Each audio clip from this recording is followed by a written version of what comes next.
Hello and welcome to A Look at Blood Borne Pathogens. I'm your host, Dr. Wally. Today, I will be leading you through 3 main points. The definition of blood-borne pathogens, standard precautions to avoid exposure, and the post-exposure process.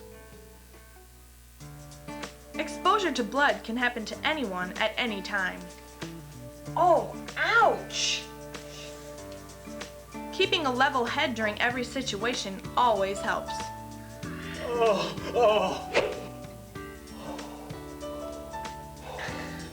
Try and stay calm.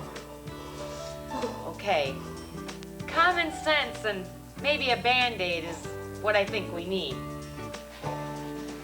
Common sense is indeed a great place to start. Knowing the definition of a blood-borne pathogen will help as well. Okay.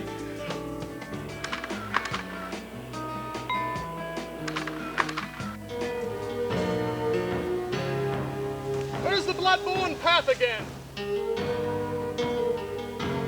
Thank you, Giant. Mr. Pathogen, what exactly is a blood-borne pathogen? Oh, that's a good question. You can call me Frankie. I'm an organism. Yeah, and I can get you sick. Blood-borne pathogens are disease-producing organisms in human blood, which can potentially cause disease in humans should a significant exposure occur. Actually, a blood-borne pathogen is a disease that can be found in human blood. That's about it, human blood. Got it? Human blood. The most common and serious of these pathogens are hepatitis B, hepatitis C, and the HIV virus. Anybody else? Any questions? Mr. Pathogen, is it true that you're able to travel through the air a lot like the flu does? Yeah, I wish. No, I can't. Blood is where I'm born, and blood is where I'm going to stay. Transmission is through direct contact with blood. Now here's something I want to make really clear. Let's say you get some blood on yourself. Well, that doesn't mean you're automatically infected. See, human skin's actually pretty tough. But if there's any kind of opening, like a cut or something, well, that's our way in. Through cuts or the eyes or the nose. Regardless, always treat human blood cautiously. Human blood, as I said earlier. Any other questions? Yes,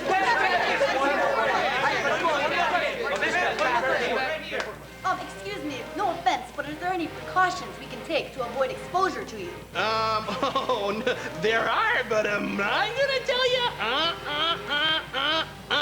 No way. No more questions, please. I'm tired. So long.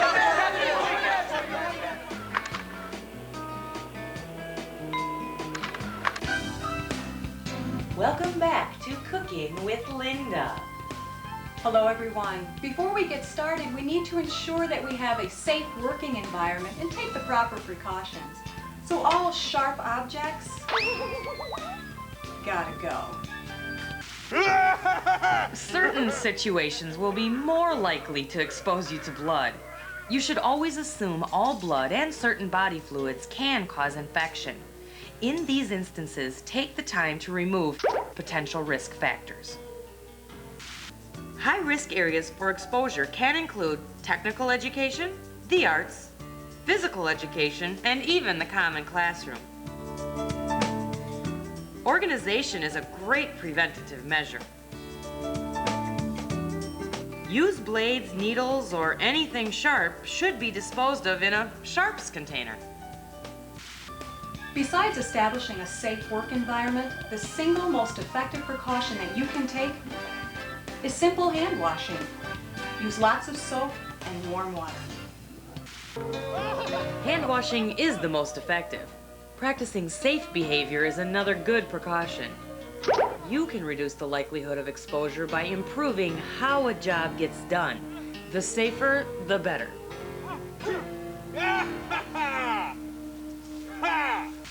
Today we're going to be sharing with you a recipe for personal protective equipment. So let's get started with our ingredients for today. The first thing you'll need is a good pair of fresh latex gloves. Non-latex can be substituted if there is an allergy concern. And 1 pair of good, sturdy safety eye goggles. You can never protect your vision too much. You'll need one one-way CPR mask, stir well, store in a safe, convenient location that you'll remember, and voila! Personal protective equipment. It's a safety thing. What are we supposed to do if we think we've been exposed to blood-borne pathogens?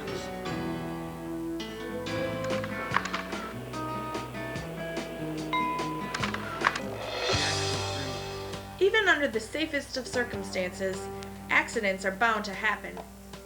She cut herself. Remember, a knowledgeable post-exposure plan will keep the situation under control. Under control. No! Moving on.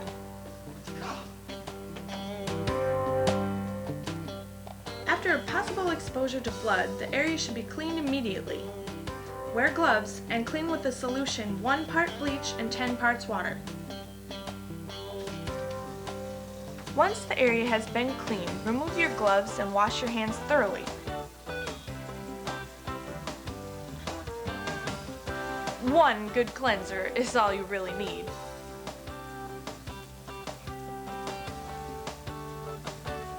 Good hand washing includes scrubbing with warm water and soap for at least 10 seconds.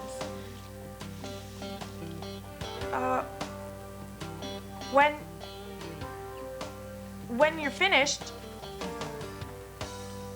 once you're finished, begin the process of notifying the appropriate personnel and filling out the needed paperwork. Main office, I need to report a possible exposure to blood. An employee who believes that a significant exposure to blood has occurred should be evaluated within 24 hours. And now a brief summary of all the things we've learned. Definition. Blood-borne pathogens are I'm a bad boy. bad. Hey, these are... Precautions. Your recipe for standard precautions. Remove all possible risk factors, practice safe behavior, and use personal protective equipment, including gloves, aprons, masks, goggles, and CPR mouth guards. Standard precautions. It's a safety thing. Post-exposure. Clean the area as soon as possible with bleach and water. Wash your hands thoroughly. Notify your principal, human resources, and health services. This concludes our look at blood-borne pathogens. I hope this film has been both informative and entertaining. This is your friend, Dr. Wally, saying good luck with this school year.